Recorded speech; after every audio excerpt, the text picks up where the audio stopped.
ડિંડોલીમાં 31મી રાત્રે યુવાનની ચપ્પુના ઘા મારી હત્યા કરી ભાગી છૂટેલા હત્યારાઓને ડિંડોલી પોલીસે ઝડપી પાડ્યા હતા। સુરતના ડિંડોલી ખાતે 31મી રાત્રે મહાદેવનગર રેલવે પટરી પર રાજા નામના યુવાનની ચપ્પુના ઘા મારી હત્યા કરી ભાગી છૂટેલા હત્યારાઓ જેમાં ઉદય ઉર્ફે ગોલુ વાસુદેવ પાટીલ, શ્રવણ ઉર્ફે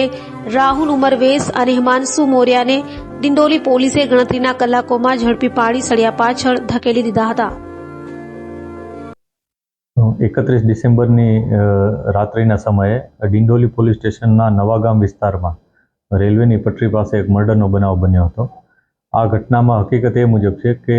આશરે 11:30ની આસપાસ એક વ્યક્તિ ઉદય ઉર્ફે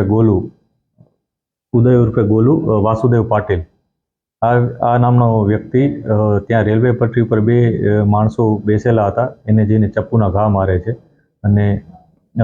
એની હત્યા નિપજાવે છે।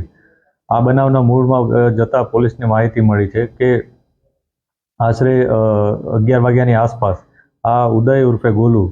એ જ્યારે રિક્ષા લઈને જતો હતો ત્યારે મરણ જનાર રાજા ગાયકવાડ અને એના મિત્રો ત્યાં ઊભા હતા અને એની ઓટો રિક્ષા અટકાવી હતી અને બંને વચ્ચે ઝઘડો થયો હતો અને ગાળાગાળી થઈ હતી। આ અનુસંધાને ગુસ્સામાં આવી જઈ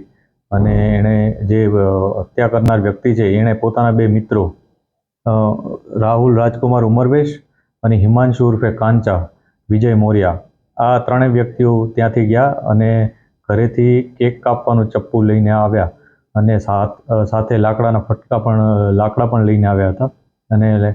આ બધા હથિયારો લઈ અને એ લોકોએ પટરી ઉપર બેસેલા બંને વ્યક્તિ ઉપર અચાનક હુમલો કરી દીધો હતો અને આ હુમલા અનુસંધાને એમાંથી એક વ્યક્તિ ત્યાંથી ભાગી ગયો હતો, જ્યારે બીજો વ્યક્તિ જેનો મુખ્ય ઝઘડો થયો હતો એ રાજા ગાયકવાડનું ત્યાં મૃત્યુ થયું હતું સ્થળ ઉપર। પોલીસે ખૂબ જ મહેનતથી આ બનાવને ડિટેક્ટ કર્યો હતો। પોલીસની અલગ અલગ ટીમો કામે લાગી ગઈ હતી અને વિસ્તારમાંથી આ ત્રણેય આરોપીઓને પોલીસે ઝડપી પાડેલ છે।